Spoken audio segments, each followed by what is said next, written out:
MandMx Radio at www.MandMx.com. Because no matter who you are, no matter where you're from, and no matter what you do, China affects you, and you affect China. www.MandMx.com.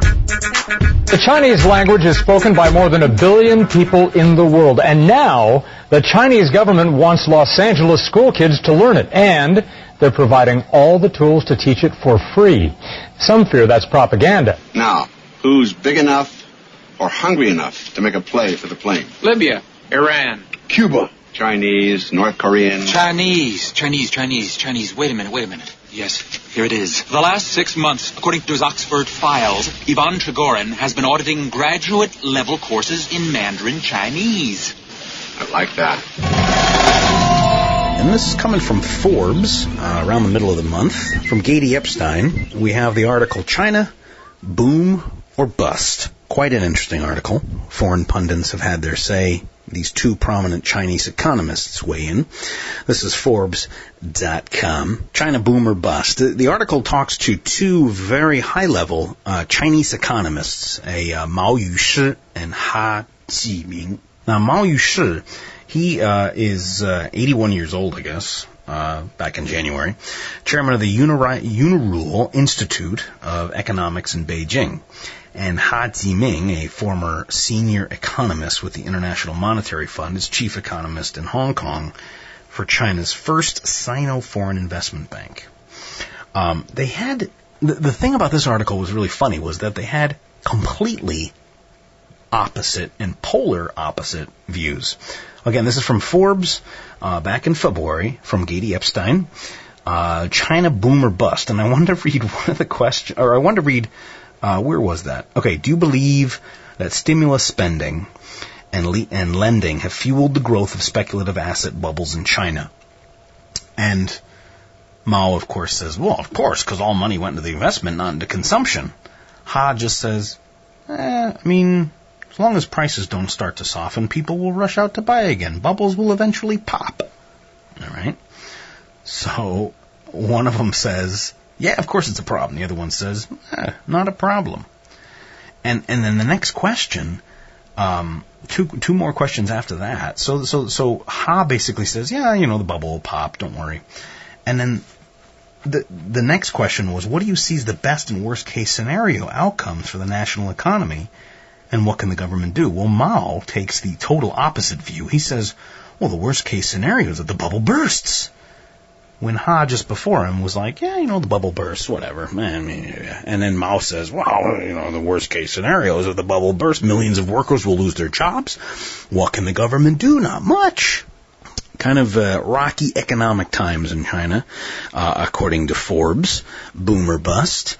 I love Forbes because they've always got they've got a great name that everyone knows in China, and they really have some really good reporting about economics and other business stories in China. So I would definitely check out that. That's Forbes.com, and they have a whole section of Asia. 如果我举一个德国的例子，那就是去年德国对中国的出口多达760亿欧元。 And now we come to the blog feature of the show. Our blog this time is a blog called blackandwhitecat.org. Blackandwhitecat.org. And you click on the About page, and there's really nothing there. It sounds like a... Heck, I don't even know if it's a guy or not. But it sounds like a nice person, has nothing to do with cats, and he lives in he or she or this person lives in China. I honestly don't even know. It doesn't even look like you can really tell if this person's an American, UK, where they're from. But basically, blackandwhitecat.org. Really interesting website. Very simple. Black and white. Literally. No color at all. But I wanted to focus on one of the posts they had in February. This was in February 22nd from blackandwhitecat.org. And this was quite an interesting article. Apparently, Hu Jintao has started microblogging. Now, for those of you who are not so tech savvy, I don't know how you downloaded this podcast, but microblogging is basically Twitter. And apparently, President Obama has really showed a lot of the world leaders around the world that they are not cool. And so Hu Jintao has apparently decided to get in to the swing of things and start his own microblogging. And I wanted to read the part from blackandwhitecat.org's article called Tweet, Not Tweet, Hu Jintao's non-microblog from February 22nd. It's quite interesting. So in his profile, Black and White Cat writes, in his profile, Hu Jintao describes himself as General Secretary of the CPC Central Committee, President of the State, and Chairman of the Central Military Commission. But he couldn't find a photograph of himself, and so far he hasn't been able to think of anything to say. So if you, we'll definitely put this up on the show notes too. This is hilarious because basically if you find Hu Jintao, you're going to find a light bulb with a pair of glasses on. It's just hilarious. I mean, well, it's possible that this never, it's possible that this isn't real, that this was all just a joke. But I don't know. I mean, you know, in the article, Black and White Cat here compares Obama's Twitter page to Hu Jintao's page. It's laughable. It's laughable. I mean, I don't know. What does Hu Jintao have to say every day, or every second? You know, I mean, good relations with this country. You know, who wants to retweet that? You know what I mean? I don't know.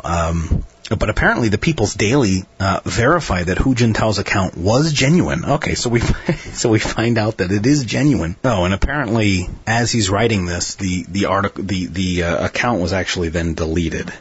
So I don't know what the heck's going on, but it's still a funny read.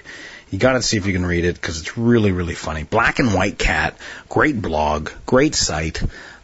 Really, really interesting. Sometimes they do some translating of some of the Chinese media too, which is quite informative and interesting. So if you're interested, blackandwhitecat.org, China and other things, and that is our featured blog. If you're interested in featuring your blog on MandMx Radio, please write to radio@MandMx.com. Bidding me climb on up me, temple to temple.